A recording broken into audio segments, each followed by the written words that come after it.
ஆண்டவருடைய நாமம் மகிமைப்படுவதாக. அன்பானவர்களே, இன்றைய வார்த்தைக்கு உங்கள் அன்புடன் வரவேற்கிறேன். இன்றைய தியானத்துக்காக 37வது சங்கீதம் 25வது வசனத்தை வாசிக்க கேட்போம். நான் இளைஞனாய் இருந்தேன், முதிர் வயதுள்ளவனும் ஆனேன். ஆனாலும் நீதிமான் கைவிடப்பட்டதையும் அவன் சந்ததி அப்பத்துக்கு இறந்து திரிகிறதையும் நான் காணவில்லை.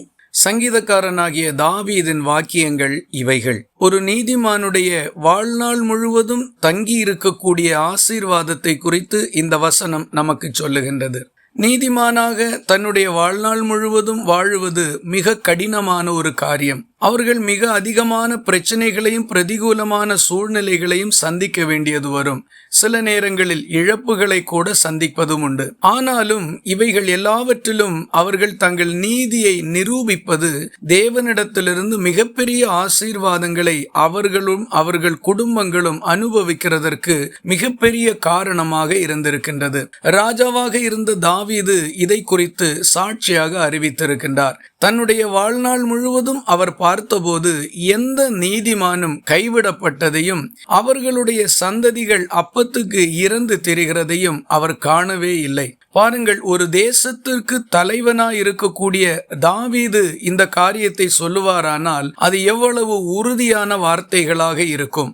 நீதிமான்களாக வாழுகின்ற பல மனிதர்களுடைய வாழ்க்கையில் வந்து சம்பவிக்கின்ற காரியங்கள் அவர்கள் வாழ தெரியாதவர்கள் என்றும் ஏமாளிகள் என்றும் உலகத்தால் கருதப்படுகிறது உண்டு. ஆனால் அது அல்ல உண்மை. அவர்கள் தேவனால் உண்டாகின்ற ஆசீர்வாதங்களுக்கு ஆயத்தப்படுத்தப்படுகின்றார்கள் என்பதுதான் உண்மை. நம்முடைய வாழ்க்கையிலையும் எந்த சூழ்நிலை வந்தாலும் தேவனுடைய நீதியில் நாம் நிலைத்து நிற்போம். அது நின்று வலதுபுறம் இடதுபுறம் சாய வேண்டாம். அப்படி நிலைத்திருந்தால் நாமும் கைவிடப்பட்டு போக மாட்டோம். நம்முடைய பின் சந்ததியினரும் ஆசீர்வதிக்கப்பட்டவர்களாய் இருப்பார்கள். இந்த வார்த்தைகள் இந்த நாள் முழுவதும் உங்களுக்கு ஒரு ஆசீர்வாதமாய் இருப்பதாக. ஜெபிக்கலாமா? எங்களை நேசிக்கிற அன்பு நிறைந்த நல்ல ஆண்டவரே, நாங்கள் உம்மை நன்றியோடு துதிக்கிறோம். ஒவ்வொரு நீதிமான்கள் மேலும் உம்முடைய கண்கள் நோக்கமாய் இருக்கிறதற்காக உமக்கு ஸ்தோத்திரம். அவர்கள் தங்கள் நீதியில் நிலைத்திருக்க நீர் பலனை கொடுத்து அதன் ஆசீர்வாதங்களை அவர்கள் வாழ்நாள் முழுவதும் அவர்கள் தலைமுறைகளுடைய காலங்களிலும் அனுபவிக்க செய்கிற உம்முடைய மேலான செயல்களுக்காக உமக்கு ஸ்தோத்திரம். நாங்களும் எந்த சூழ்நிலையிலையும் நீதியை விட்டு விலகாதபடி காத்துக்கொள்ளும். ஜெபத்தை கேட்டதற்காக ஸ்தோத்திரம்.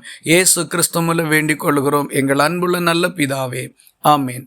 கர்த்தர் தாமே உங்களை ஆசீர்வதிப்பாராக.